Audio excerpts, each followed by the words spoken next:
শেখ হাসিনা যখন গ্রেপ্তার করছে তখন কি দেখছে কাউমি নাকি আলিয়া নাকি অমুক নাকি তমুক? দেখেছে? যেভাবে কুনবি সাহেবকে ধরেছে, এজার সাহেবকে ধরেছে, সেভাবে আমির হামজা সাহেবকেও ধরেছে না? তখন কি তারা বলেছে না তুমি তো কাউমি, তোমাকে মারা যাবে না? অত্যাচারের কাহিনীটা শুধু তাদের থেকে একটু শুনেন ভাই।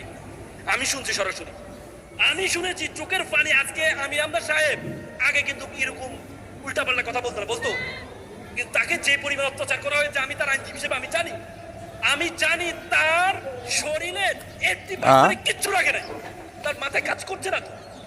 এই পরিমাণ অত্যাচার করা হয়েছে, নিজে বলে ভুল করে আবার ক্ষমা চাচ্ছে। কেন? অবস্থা নেই তো। এই পরিমাণ অত্যাচার করা হয়েছে। অত্যাচারের কাহিনী শুধু তার জন্য সামনে বসে একটু শুনেন ভাই, একটু শুনেন। আপনারা তো হুট করে একটা কথা বললে তাকে কাফের বাড়া দিচ্ছেন।